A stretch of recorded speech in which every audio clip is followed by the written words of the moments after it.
العليم من الشيطان الرجيم بسم الله الرحمن الرحيم فإن خفتم فرجالا أو ركبانا فإذا أمنتم فاذكروا الله كما علمكم ما لم تكونوا تعلمون۔ نماز ہر مسلمان پر پورا سال ہر روز ہر مسلمان پر 5 مرتبہ ادا کرنا فرض ہے۔ نماز ایک ایسی چیز ہے جس میں کسی دن بھی ناغہ نہیں ہے، اور ایسی چیز ہے کسی انسان کو بھی اس میں اجازت نہیں ہے سوائے ان عورتوں کے جو ناپاک ہوں۔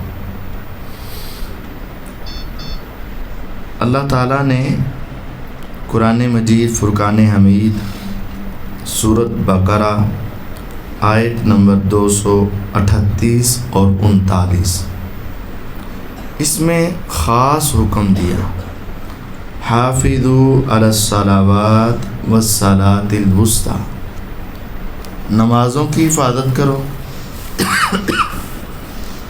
اور خصوصاً عصر کی نماز کی، وقوموا للہ قانتین، اور اللہ تعالیٰ کے سامنے فرما بردار ہو کر کھڑے ہو جاؤ۔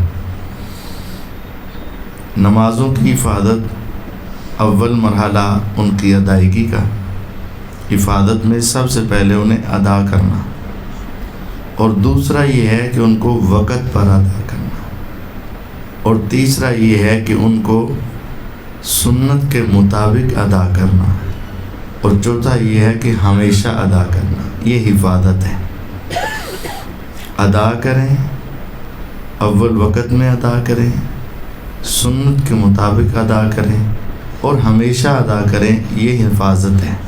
ساری نمازوں کی حفاظت کرو، خصوصاً عصر کی نماز کی، اور اللہ تعالیٰ کے سامنے فرما بردار ہو کر کھڑے ہو جاؤ، پتہ چل رہا ہو کہ نماز پڑھ رہے ہیں۔ اگر ہم کھیلتے کھیلتے کھڑے ہوں گے، کبھی ہاتھ سر کی طرف جا رہا ہے، کبھی ہاتھ داڑھی کی طرف جا رہا ہے، کبھی ہاتھ کپڑوں کی طرف جا رہا ہے، کبھی آنکھیں ادھر ادھر گھوم رہی ہیں، تو یہ نماز پڑھ تو رہے ہیں لیکن فرما بردار ہو کر نہیں۔ فرما بردار ہو کر یہ ہے کہ نظر آئے کہ یہ اللہ تعالیٰ کے سامنے کھڑا ہے، اس کی آنکھیں، اس کے ہاتھ، اس کا وجود اللہ تعالیٰ کی عبادت میں مصروف ہے۔ پھر آگے فرمایا نماز چھوڑنی نہیں۔ اگر تمہیں خوف ہو دشمن کا، تم میدان جنگ میں ہو، لڑائی ہو رہی ہے، اس کے دوران بھی تم نے نماز پڑھنی ہے۔ فرجالاً، اگر تمہیں پیدل چلتے ہوئے پڑھنی پڑے تو پیدل چلتے ہوئے پڑھ لو۔ اب غور کریں، جنگ ہے، جنگ کے دوران انسان عبادت کر رہا ہے اور بہت اعلیٰ عبادت کر رہا ہے۔ جہاد بہت عظیم عبادت ہے، اور ایک حدیث میں جہاد کو اسلام کی چوٹی کہا گیا ہے، چوٹی، انتہا درجے کی عبادت، جہاں انسان اپنا سب کچھ اللہ کے راستے میں قربان کر دیتا ہے۔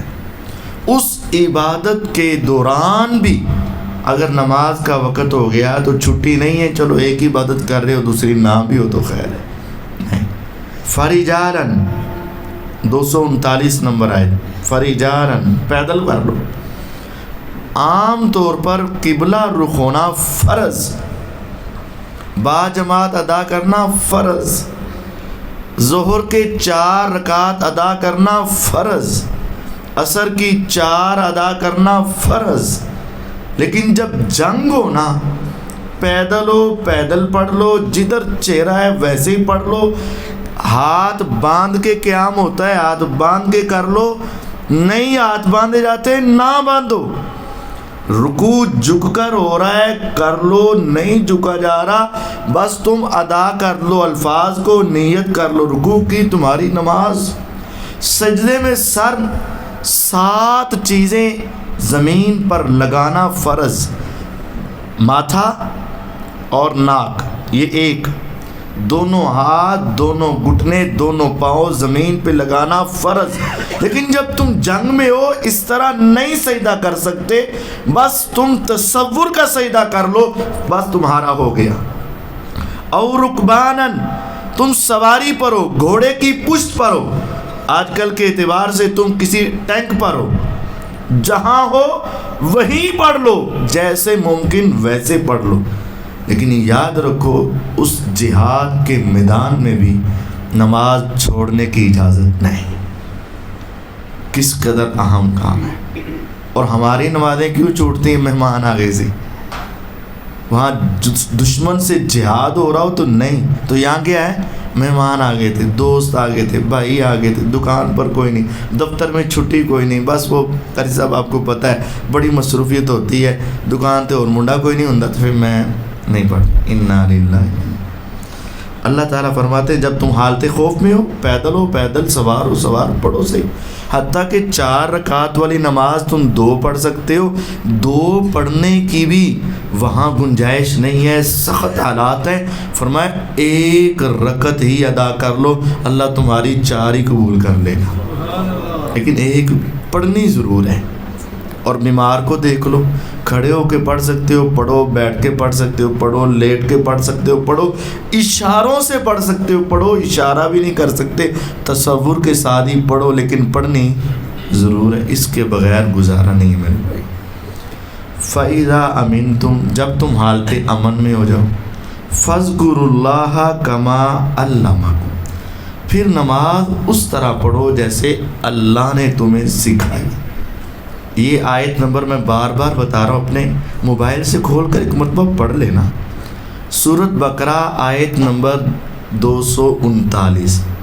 جب حالت امن میں ہو جیسے ہم ہیں تو تم اللہ کو اس طرح یاد کرو، اس طرح نماز پڑھو جیسے اللہ تعالیٰ نے تمہیں سکھائی ہے.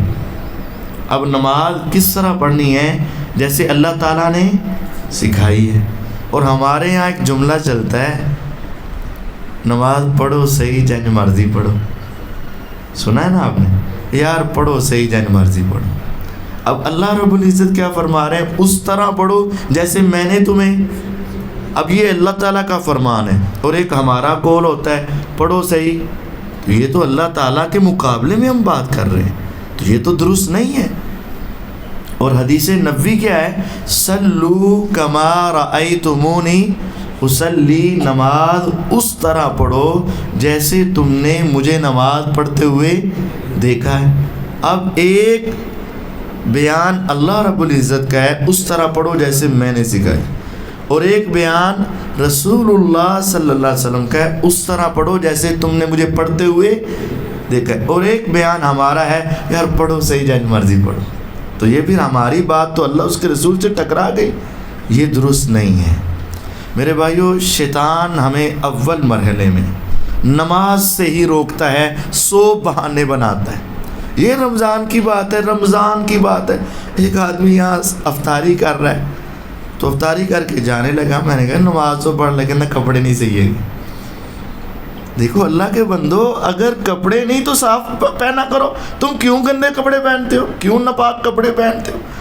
اور مسجد میں آ کر افطاری تو ہو رہی ہے اور وہاں مسجد میں آیا جا رہا ہے، اور جب نماز کی باری آتی ہے تو کیا ہے؟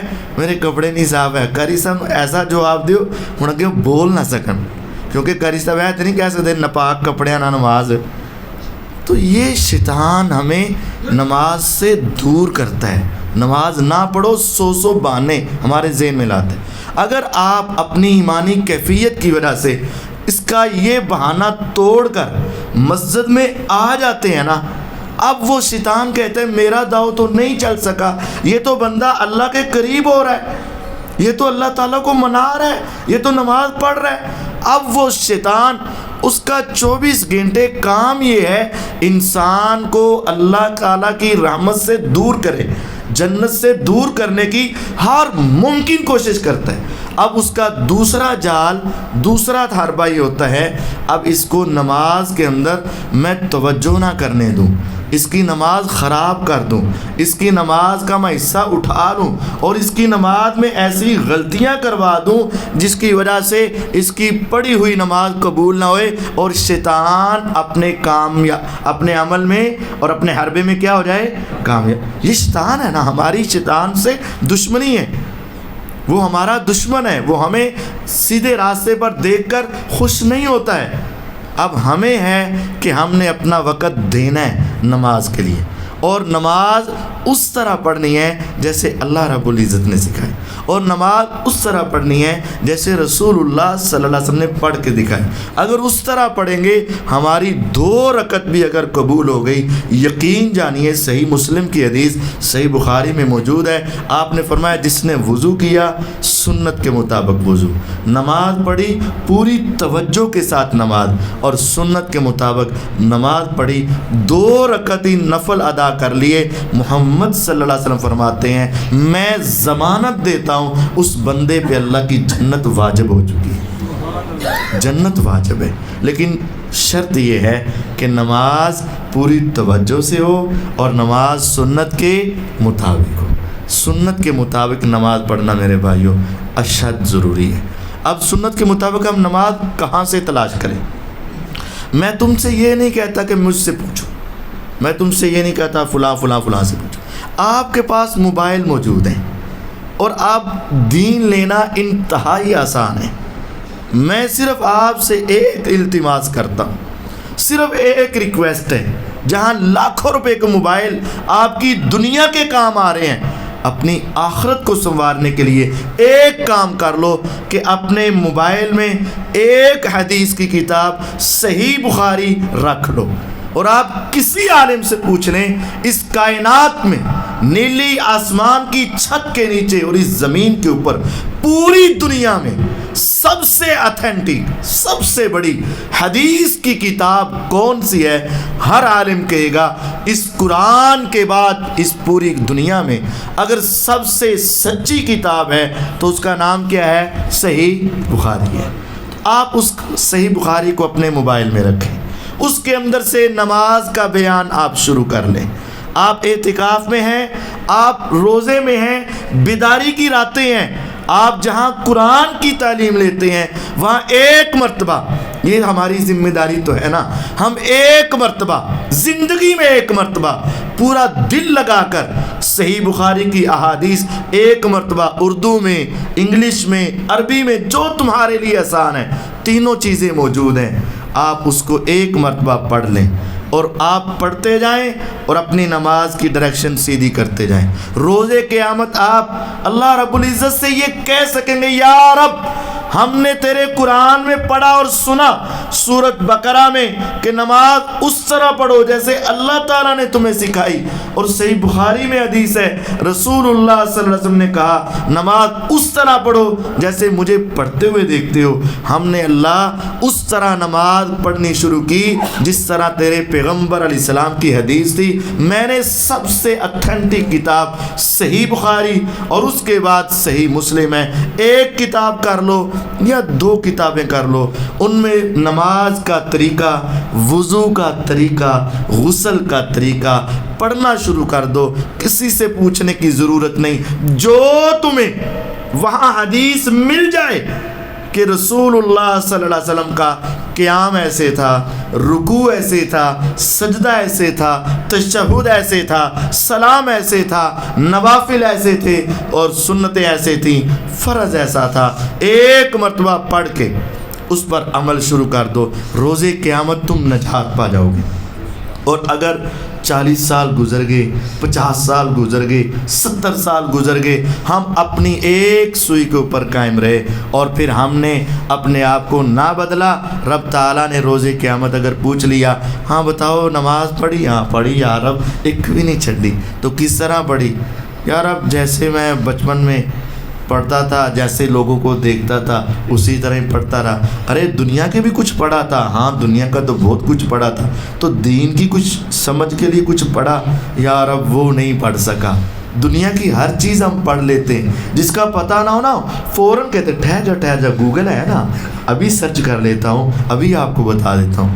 لیکن جب نماز روزے کی باری آتی ہے وہاں گوگل نہیں ہے، وہاں حدیث کی کتابیں نہیں ہیں، وہاں پیغمبر علیہ السلام کے فرامین نہیں ہے، وہاں تلاش کرنے کی ضرورت نہیں ہے، وہاں بھی ضرورت ہے۔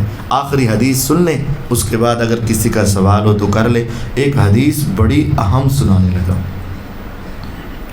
صحیح بخاری کی حدیث ہے، اس لیے میں کہہ رہا ہوں ایک مرتبہ بخاری پڑھ لو، ساری پڑھو، نہیں ساری پڑھ سکتے اور کم از کم وضو غسل اور نماز تو پڑھو جو تمہارے روزانہ کے کام ہیں۔ ایک صحابی ہیں حذیفہ بن یمان رضی اللہ تعالی عنہ۔ حذیفہ بن یمان، ہر صحابی کو نا حضور ایسے ملتے، ایسا پیار کرتے، وہ سمجھتے شاید سب سے زیادہ میرے پیغمبر علیہ السلام کو کسی کے ساتھ محبت ہے تو وہ میں ہوں۔ جو ابو بکر رضی اللہ عنہ کا مقام ہے وہ کسی اور کا نہیں، جو سیدنا عمر رضی اللہ عنہ کی شان ہے وہ کسی اور کی نہیں، جو سیدنا عثمان رضی اللہ عنہ کے فضائل ہیں وہ کسی اور کے نہیں، اور جو حیدر کرار علی المرتضیٰ رضی اللہ تعالیٰ عنہ کے فضائل ہیں وہ کسی اور کے نہیں، اور جو حسنین کریمین سے رسول اللہ صلی اللہ علیہ وسلم کو محبت اور آپ کو ان سے خوشی اور لطف اور آپ ان کو خوشبو کہتے، جو آپ کا ان سے تعلق تھا وہ کسی اور سے نہیں۔ ہر ایک کے ساتھ الگ الگ 1,00,000 سے زیادہ صحابہ، اور ان میں سے صرف ایک صحابی ایسے ہیں جو حضور علیہ السلام کے رازدان ہیں۔ آپ نے کسی اور کو اپنا رازدان نہیں بنایا، صرف ایک صحابی ہیں جن کو حضور اپنے راز کی باتیں سناتے ہیں۔ وہ رازدان رسول صلی اللہ علیہ وسلم کون ہے؟ حذیفہ بن یمان رضی اللہ عنہ۔ اللہ تعالیٰ نا کبھی کبھی وحی کر کے رسول اللہ صلی اللہ علیہ وسلم کو یہ بتا دیتے کہ اے اللہ کے رسول صلی اللہ علیہ وسلم ذرا بچ کے رہنا، آپ کی صفوں میں یہ بندہ منافق ہے، منافق، آپ ذرا بچ کے رہنا۔ تو رسول اللہ صلی اللہ علیہ وسلم اس منافق کے بارے میں کسی کو نہیں بتاتے، کسی کو نہیں بتاتے۔ ابو بکر، عمر، عثمان، علی رضی اللہ عنہم اجمعین کسی کو نہیں بتاتے۔ شاید آپ کو اندازہ ہوگا کہ میرے بعد یہ تو خلیفہ بنیں گے، اور اگر یہ خلیفہ ہوں، ان کو پتہ ہو یہ منافق ہے، تو ان کا ان سے رویہ اور برتاؤ شاید مختلف ہو جائے۔ آپ نے صرف ایک صحابی کو اپنا رازدان بنایا، اور وہ کون ہے؟ حذیفہ رضی اللہ۔ آپ ان کو بلاتے حذیفہ آج یہ وہی آئی، یہ بندہ منافق ہے، دھیان سے رہنا۔ اب سیدنا عمر رضی اللہ عنہ کے بارے میں نے ایک جگہ پڑھا، وہ حذیفہ رضی اللہ تعالیٰ عنہ کے پاس آتے اور کہتے حذیفہ میں اللہ کے رسول صلی اللہ علیہ وسلم کا راز نہیں پوچھتا، میں یہ نہیں پوچھتا مجھے بتا مدینے میں منافق کون کون ہے، میں صرف یہ پوچھتا ہوں یہ بتا دے کہ ان منافقوں کی فہرست میں میرا نام تو نہیں ہے نا، بس مجھے اپنے آپ کی فکر ہے، کسی اور کی فکر نہیں۔ یہ حذیفہ بن یمان رضی اللہ عنہ کبار صحابہ میں شامل، پوری دنیا میں حضور کا ایک رازدان جس کا نام حذیفہ رضی اللہ عنہ، معمولی تو نہیں ہوا نا، بہت عظیم ہوئے، یہ بزرگ ہو چکے ہیں۔ حضور علیہ السلام کے بعد ایک مرتبہ مسجد میں بیٹھے اور ایک آدمی نماز پڑھ رہا ہے۔ اب وہ نماز کیسے پڑھ رہا ہے؟ تیز تیز تیز تیز، قیام کیا تو تیز، رکوع میں گیا تو ابھی کمر سیدھی نہیں ہوئی، ایسے ہی بعض لوگوں کی کمر ایسے ہوتی ہے، سیدھی نہیں ہوتی، بس ہلکا یا تھلے ہوئے، یہ اس کا سارا ہے، بس ایسے ہوتی، سیدھی نہیں ہوئی۔ ابھی رکوع میں گیا تو کمر سیدھی نہیں ہوئی تو اٹھ گیا، اور ابھی ایسے سیدھا اٹھنا تھا، ابھی آدھا اٹھا تو سجدے میں چلا گیا، سجدے سے ابھی صحیح طرح اٹھ کر بیٹھے نہیں تو دوسرے سجدے میں چلے گئے، تیز تیز اور ٹوٹی ٹوٹی نماز پڑھتے رہے۔ اس آدمی کو حذیفہ رضی اللہ دیکھتے جا رہے، جب اس نے سلام پھیرا نا تو حذیفہ رضی اللہ تعالیٰ نے اس سے پوچھ لیا منذ کم تصلی، کب سے نماز پڑھ رہے ہو، کب سے نماز پڑھ رہے ہو؟ اس نے کہا منذ 40 سنہ، 40 سال کا نمازی ہوں۔ آخر اس کی عمر 47 سال تو ہوگی نا یار، 7 سال کی عمر میں بھی لگا ہو. کہنے لگا منذ 40 سنہ، 40 سال ہو گئے مجھے نماز پڑھتے. کہا ایسے ہی پڑھ رہے ہو؟ اس نے کہا ہاں. فرمایا واللہ ما صلیت واحدہ، اللہ کی قسم اٹھا کے بتاتا ہوں، جو شریعت اور دین میں نے پیغمبر علیہ السلام سے سیکھا اس کی روشنی میں میں تمہیں فتویٰ دیتا ہوں، اللہ کی قسم تو نے زندگی میں ایک بھی نہیں پڑھی. میں تو نہیں کہہ رہا، بخاری پڑھ کے دیکھیں. صحابی فرما رہے ہیں، اور عظیم صحابی پوری کائنات میں واحد جو حضور کے رازدان ہیں، وہ کہہ رہے ہیں اے شخص تیری 40 سالہ زندگی گزر گئی، تیری 40 سالہ نمازیں، لیکن میں تمہیں نبی علیہ السلام کی حدیث کے مطابق فتویٰ دیتا ہوں ما صلیت واحدہ، تو ایک بھی نہیں پڑھی. حالانکہ 40 سال سے اس نے پڑھی ہیں، کتنے ہزار نمازیں پڑھی ہوں گی اس نے. اور اگلے جملے تو اس سے بھی سخت ہیں، لو مت علی غیر فطرت محمد صلی اللہ علیہ وسلم، اگر اسی طرح کی نماز پڑھتے ہوئے تو مر گیا نا تو پیغمبر کی سنت اور پیغمبر کی فطرت پر تیری موت نہیں آئے گی. نماز پڑھیں. اب کر اللہ کا بہت احسان ہے، آپ شیطان کے کئی جال توڑ کر آئے ہیں، شیطان کے کئی آپ رکاوٹیں ختم کر کے آئے ہیں، شیطان کے کئی حربے ناکام بنا کر آپ مسجد میں آگے. آپ بہت عظیم لوگ ہیں، ہزاروں نہیں لاکھوں بے نماز، اور آپ کو اللہ نے نماز کی توفیق دی.